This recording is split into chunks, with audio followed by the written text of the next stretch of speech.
Not doing from the pillar. Both of you, yes. Move forward a little bit.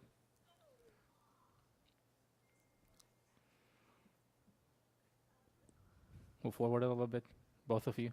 Yeah.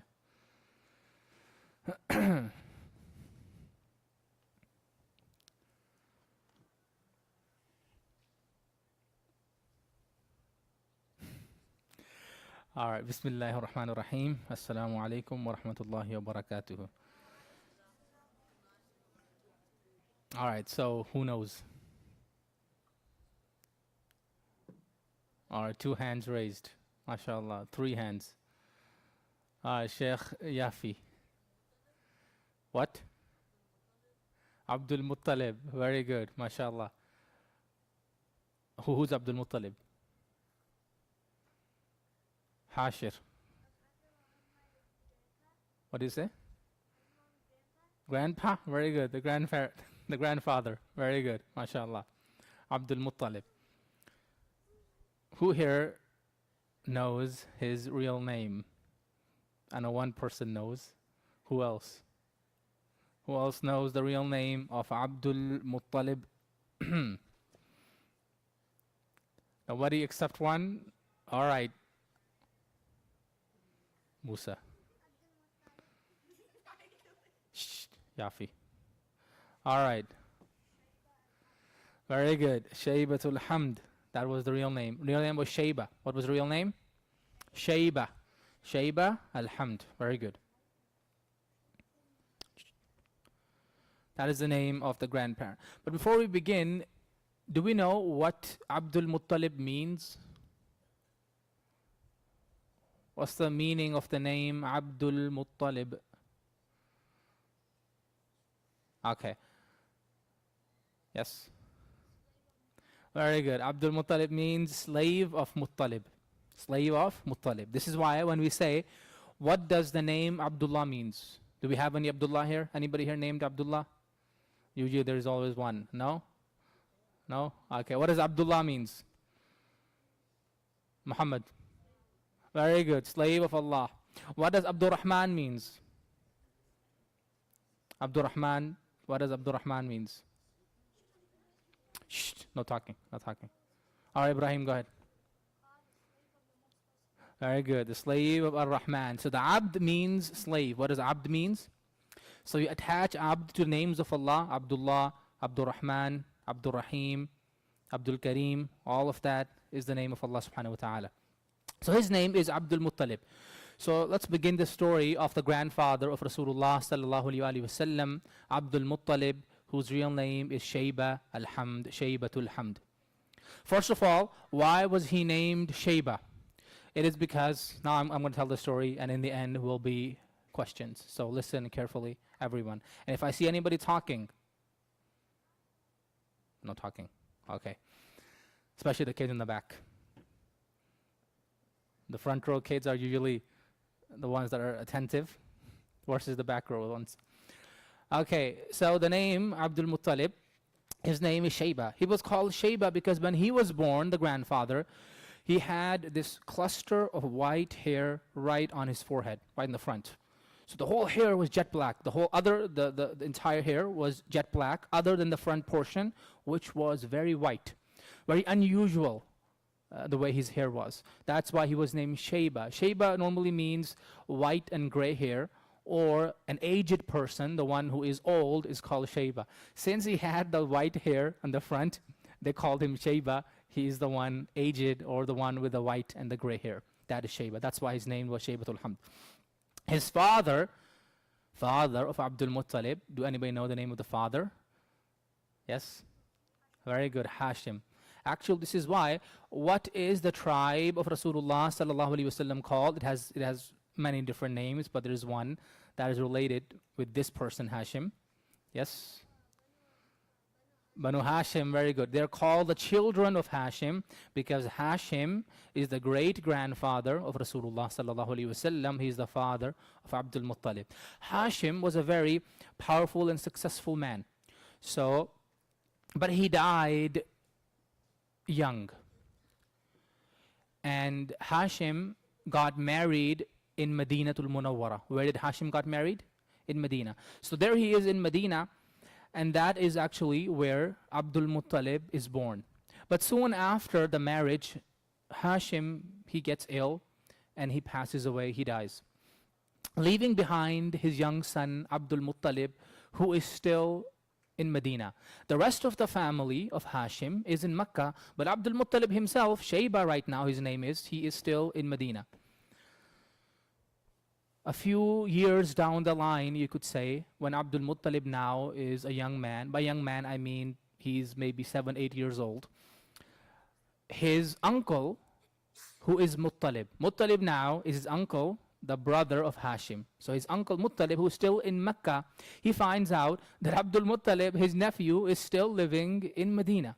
So he immediately gets ready. He makes a journey and goes to Medina to bring Shayba back to Mecca. Once he arrives there, he meets his nephew, and then he said, I am here to pick you up, to go take you back to your father's family, Hashim's family, which is still in Mecca. So Shayba gets ready, and both of them goes back to Mecca. But the moment they arrive in Mecca, they go through past the city gates. The people, they see Muttalib is a very well-known man, and they see a young boy next to Muttalib. They all assume that this young man is actually the slave of Muttalib. Who is he? Muttalib's slave. So they begin to call him Abdul Muttalib. And what does Abdul Muttalib means? Slave of Muttalib, right? That's why they call him Abdul Muttalib.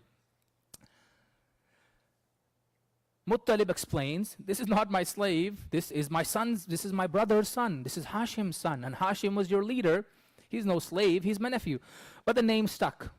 Abdul Muttalib, people just start calling Abdul Muttalib the slave of Muttalib, and that's why until the very end, even when Abdul Muttalib himself became a leader, he did not change his name. Rather, people still used to call him Abdul Muttalib, while he is the most successful leader of the land, and he's the most powerful person, most influential person. Still he did not change his name. Why? Because he loved his uncle very much. Muttalib took care of him when he was young, so he said, until the very end my name will be Abdul Muttalib, slave of Muttalib. Why? Because he took care of me when nobody was there for me. So that is, so Abdul Muttalib now begins to grow up in Mecca, and very soon people realize this man is a very skilled person. He has very much potential. And so he begins to take part in the tribal affairs. He would meet with dignitaries, he would meet with people. And at a very young age, when he was merely 16, 17 years of age, he'd start making the business trips. As we know, the people of Mecca, they'd make this business trips 2 or 3 times a year. They'd go to Yemen, they'd go to Sham, they'd go to Al-Aqsa, Palestine, and all of these places they would go to. Yes, walking on camel, on horses, different things, caravans. And Abdul Muttalib now is taking part in the tribal affairs. Very soon they realize that Abdul Muttalib is somebody who has the potential to be one of the greatest leaders of Mecca. But here where the rivalry happens, or the competition happens. We have discussed this many times, that Banu Hashim, although they were strong, but they were not the strongest. There were 3 big tribes vying for control. There were 3 big tribes trying to compete with each other. And we have discussed their names many times. Who were the 3 tribes? Again, you guys should remember. Akif, go ahead.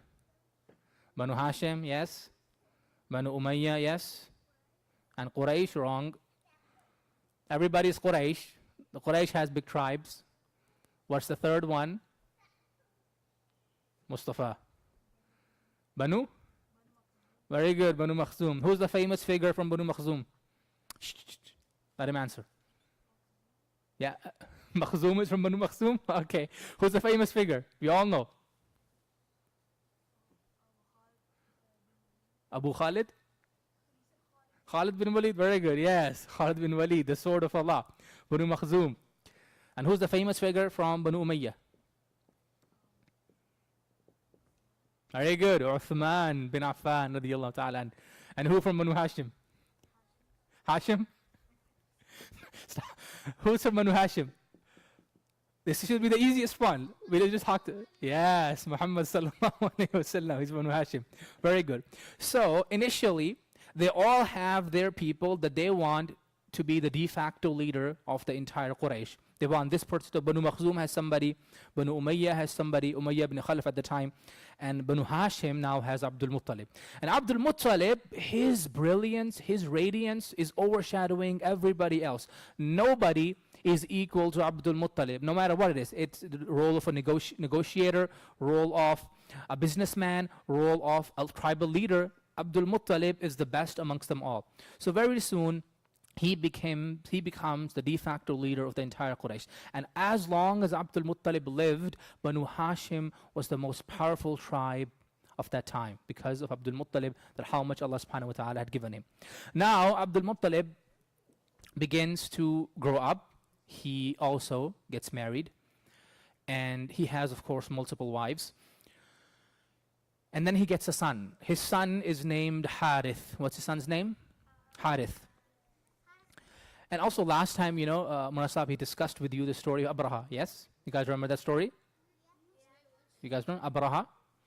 And we know that the grandfather, Prophet sallallahu alaihi wasallam, he played a very important role in that as well. But that will come a bit later on. Now he has one son, Harith. And Abdul Muttalib now begins to have some dreams. And in his dream, he hears a voice, and the voice is telling him that go dig up the well. What's the voice telling him? Go and dig up the well. He wakes up, he says, where am I supposed to dig? There was a legend at the time in Mecca, the legend of the well of Zamzam, that there used to be a well here, and that well had the sweetest water you could ever taste, and that water would never stop flowing. So people, and this was the time of the drought in the city of Mecca. Water is very scarce, but there's a legend that there is a well of Zamzam somewhere around. But for 300 years, that well was lost. Nobody had any idea for 300 years where is that well. They have written records that there used to be a well somewhere around the city of Mecca, and that had the sweetest water, and the water would never run out. But where is the well? Nobody knows. In the end, after hundreds of years passed, people begin to think this is just a legend. This is not real news. There is no well of Zamzam. But Abdul Muttalib is having a dream, go dig up the well. He has no idea. Until one time he's dreaming, and he's told, go to the spot where the crow would hit the ground with its beak 3 times. 1, 2, 3. That is where the spot would be. So he wakes up in the morning and he goes, and there he is. He sees a crow, and the crow is hitting the ground with its beak, and the crow flies away. He said, this is where I'm going to dig. He calls his son Harith. And nobody else is willing to help him. Why? He says, this is a fool's affair, fool's errand. There is no water. You think if there was a water so close to Masjidul Haram, Baytullah, wouldn't we know? Wouldn't we have dug it up a long time ago? There is no water. This man is crazy. But he says to his son Harith, you and I are going to dig it up. They begin to dig and dig and dig, but still no water to be found. Abdul Muttalib would come every single day to the spot near that location to dig it up to find for the well. But many, many days passed, some say weeks passed, and still no water. And still nobody is willing to help him because they thought this is a fool's affair. At this time, Abdul Muttalib, seeing he only has one son to help him, he makes this vow, this oath to Allah. He says, oh Allah, if you were to give me 10 sons, I would sacrifice one son for your sake. Meaning that son would be slaughtered. If I had 10 sons. This is the vow that he makes. And the Arabs, they used to, once they make a vow, once they make an oath, it's binding. We have to fulfill it later on. This is the oath they made. So, after weeks, one day, they actually managed to find the well of Zamzam. They dig it up, and actually, that Zamzam well was also filled with jewelry, with gold and silver.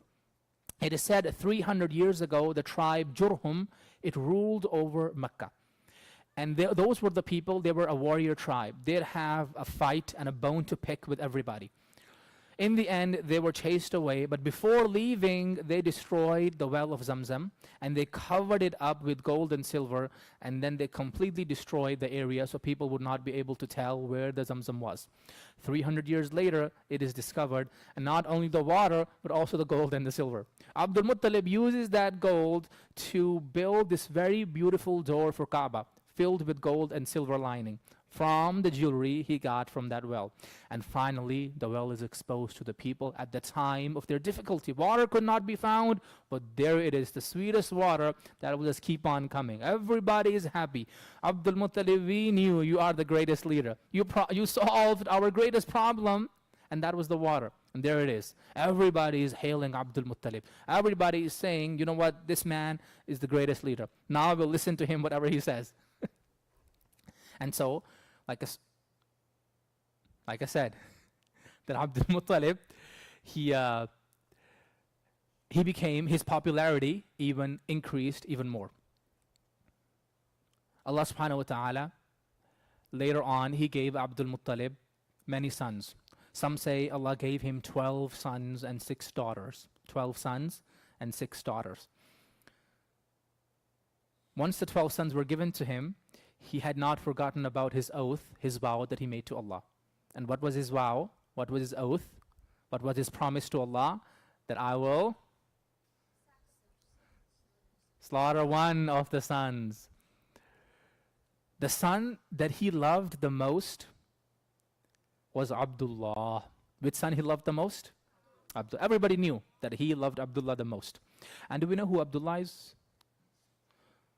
Hassan? The father of Prophet sallallahu alaihi wasallam. Very good. No, one thing I will tell you here, normally when we say the name of Prophet sallallahu alaihi wasallam, we don't normally say Muhammad. Normally we say Rasulullah sallallahu alaihi wasallam. This is more respectful. How do we say it? Rasulullah or Prophet sallallahu alaihi wasallam. And when we have to explain, we can also say Muhammad sallallahu alaihi wasallam, as we say in Allahumma salli ala Muhammad wa ala ali Muhammad. But normally Rasulullah is more respectful, because that is how the Sahaba would address him, not by Muhammad sallallahu alaihi wasallam, but by saying Ya Rasulullah. So that's Rasulullah. So he's his father, right? But now he said, I have made a vow, an oath, and I have to fulfill it. So he lines up all of his sons, and he says, I will draw lots. I will write the names of all of my sons, and then I will pick one paper out, and whoever's name is on it will be sacrificed. So he does that, and he takes the name out, and the name is of Abdullah. He says, now his heart sank, like, this is my most beloved son. But still, the promise I have made, Abdullah has to be sacrificed. So he takes out his butcher's knife. This is it, Abdullah, you're going down today. But the people in his tribe, they all stopped him. They said, Abdul Muttalib, Abdullah, he is our next you. He's the next Abdul Muttalib.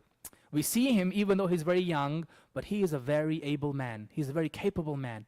And we believe that he will be our next greatest leader, and we will not let you kill him. Abdul Muttalib said, I have made a promise to Allah. Nobody can stop me. It is said there was another chief known as As ibn Wa'il.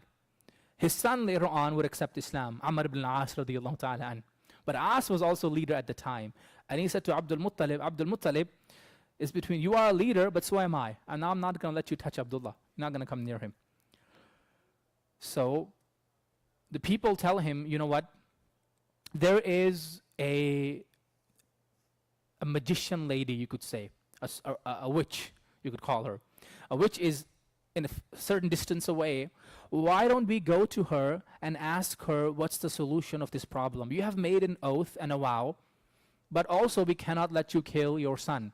So what is the middle ground here? So most of them, they decided to go to that witch and ask her the solution of this problem. They go to her, she tells him, you know what you need to do is write the name of Abdullah on one piece of paper and 10 camels on the other. And if the camel comes out after you draw the lots, then you're supposed to sacrifice 10 camels instead of Abdullah. But if the name for Abdullah comes out, you just add 10 more to the camels and then draw the lots again. If the name of Abdullah comes again, just add 10 more again to the camel. So now you have to sacrifice 30 camels. Keep going until you can pull out the camel instead of Abdullah. So they say, you know what, we understand this. So they go back and they draw the lots. hoping that they would draw camels instead of Abdullah so that we could sacrifice the camels. But again, the name that comes out is Abdullah. Now, instead of 10 camels, they have to sacrifice 20. They do it again. The name of Abdullah once more is chosen. 30 camels. Again, Abdullah. 40 camels. Again, Abdullah. Every single time they try to put a piece of paper out, pull it out, hoping it will be camels this time. Always Abdullah. And then it reads 60 times, 70, 80, 90, 100 camels. And that is all Abdul Muttalib has. Abdul Muttalib only has 100 camels. Now Abdul Muttalib, his palms are sweating. He said, if once more the name of my son is chosen, I have no more camels to sacrifice. All I have is these 100 camels. After 100 tries, the name that they pull out is finally camels. Now you can say, we have to sacrifice 100 camels for Abdullah. But look at this. Abdul Muttalib is not convinced. He said, we're going to do it one more time. They did it one more time, and the name camels show up, not Abdullah. But he said, one last time, let's do it again. Do it again, the third time, and again, the name that is coming up is camel.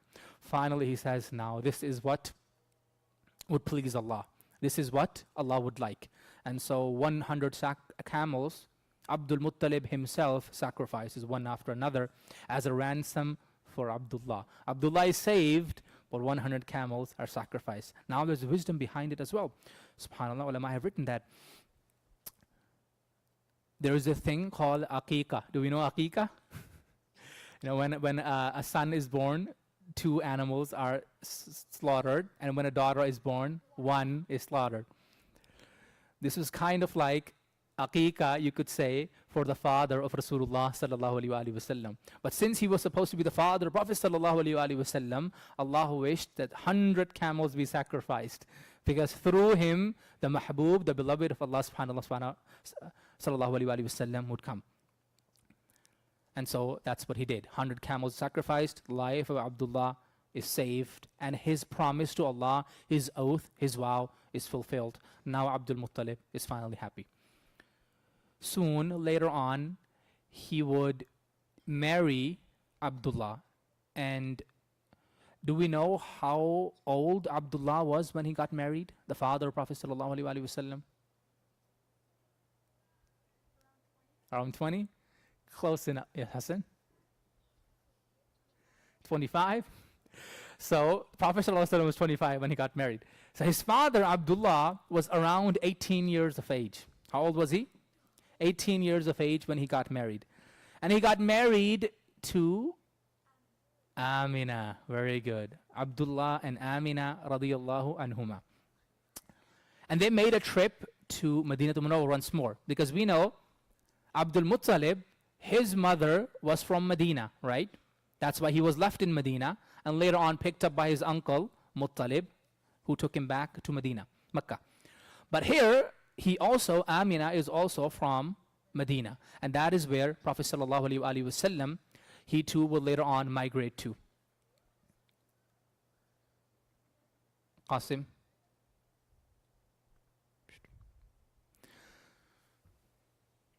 But we know that Amina and Abdullah, even though they got married, but before even Prophet ﷺ was born, his father Abdullah would pass away. That's a whole other story.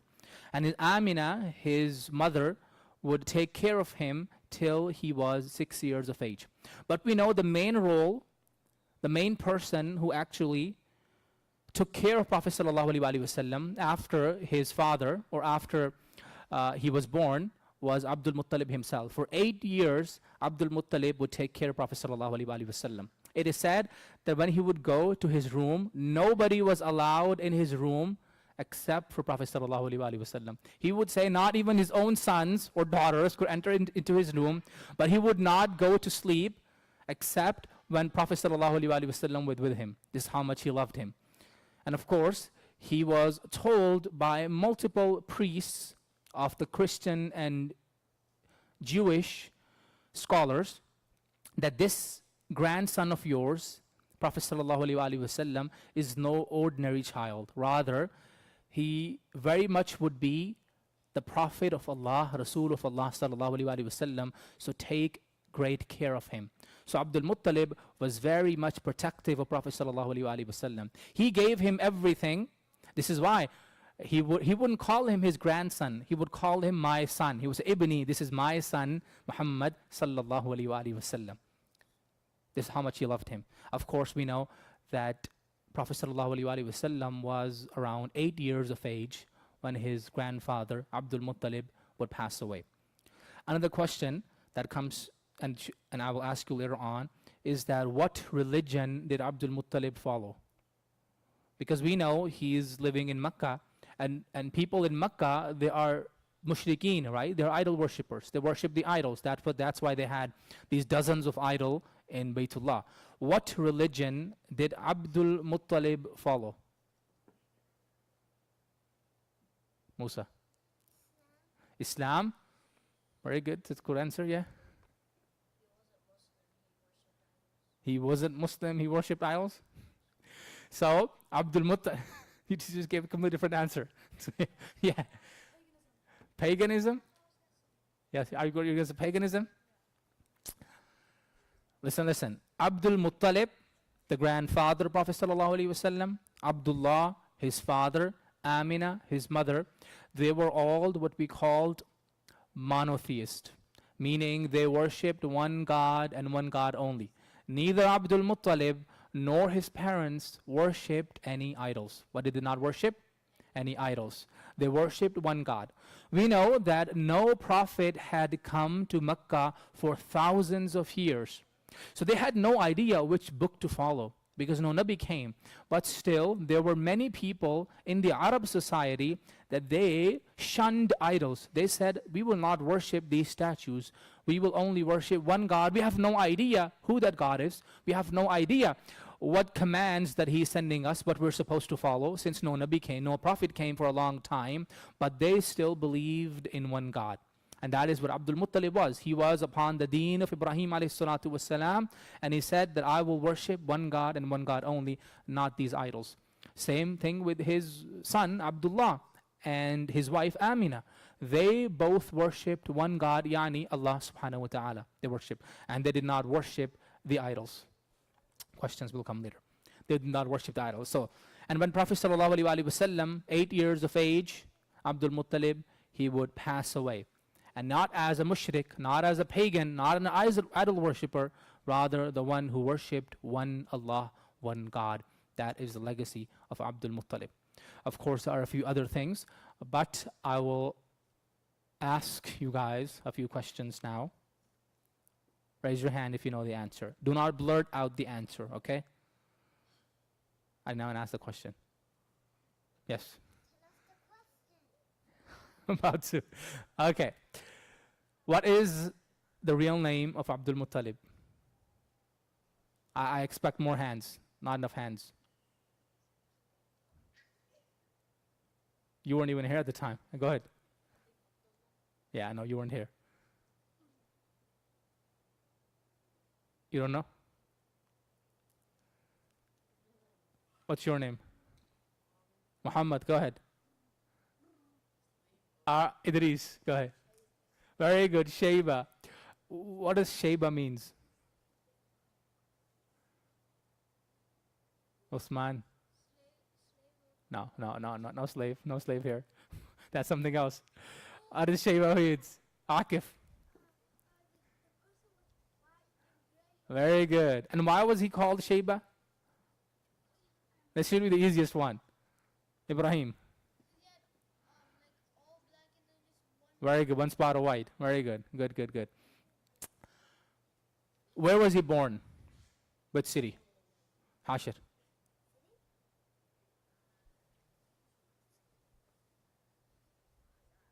Hassan. Makkah? What's your name?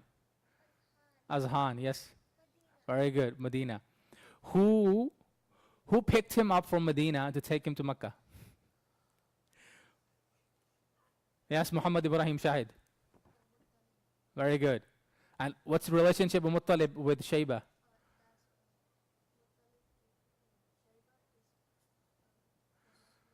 Very good. What's the name of the father of Shayba?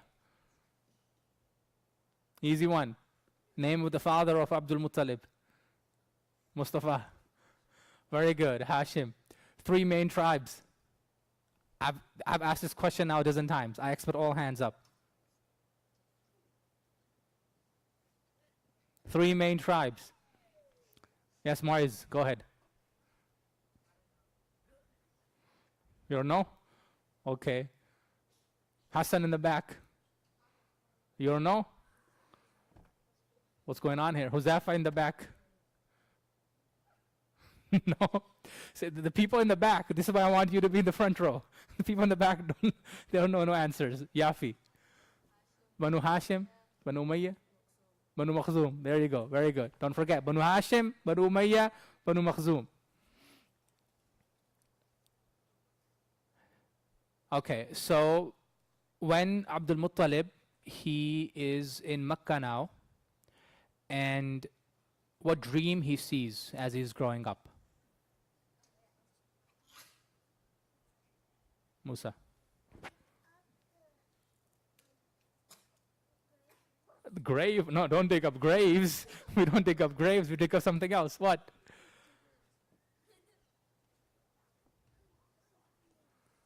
What was he supposed to dig up? Hashim. A well. What well? Yeah. Very good. The well of Zamzam. Azhan, you're back. Wa alaikum salam. Very good. Well of Zamzam. And how many people helped him with digging up that well? Yes. 1. Who? His son. What's his son's name? Abdullah? No. Adhan. Not you, the other Adhan. We have 2 Adhans now. Yes. No? You forgot? Okay.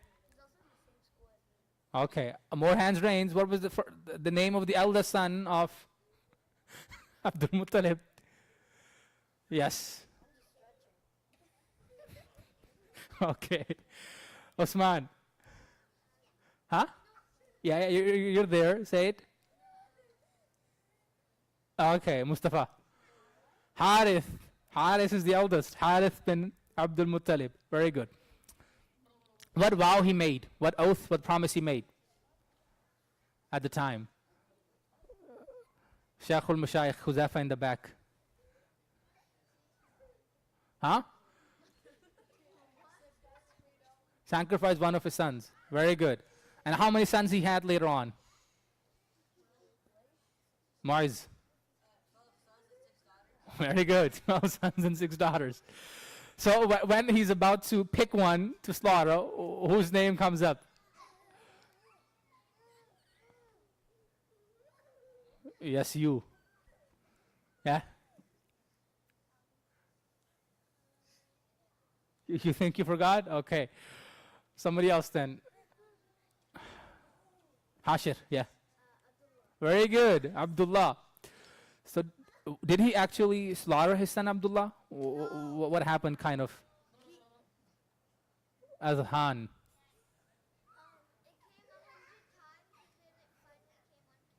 Finally came on camels? Yeah, yeah, something like that.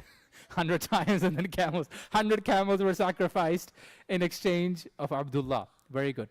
How old was Abdullah when he married? When he got married? Yes? No. Hasnain, mashallah. Yeah. 36? Huh? 25? He said 25. No. Akif. Very good. What was the name of his wife? Azhan, this one. You. Yeah. Amina, very good. Last question. Raise your hand. What was the religion of Abdul Muttalib? Okay, okay, I see hands raised. Very good, very good. Sheikh, all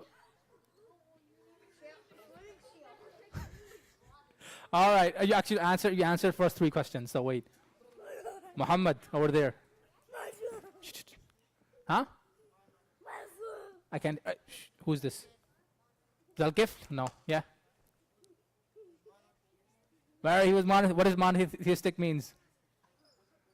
Worship one God only. Very good. What was the most people in Mecca doing at the time? What was their religion? Yes, the blue shirt, the blue tick shirt in the back. Yes. Very good. Very good. Very good. Yes, Yafi. Yeah, that's fine. All right. Yes.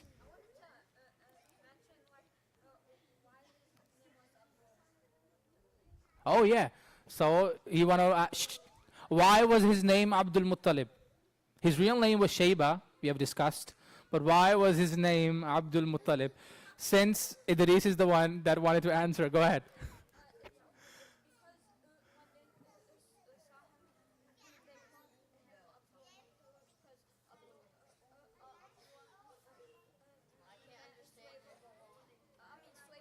Very good. Muttalib was bringing him home, and when they saw him next to Muttalib, they thought he is Muttalib's slave. So they call him Abdul Muttalib, and the name stuck. Everybody, shh.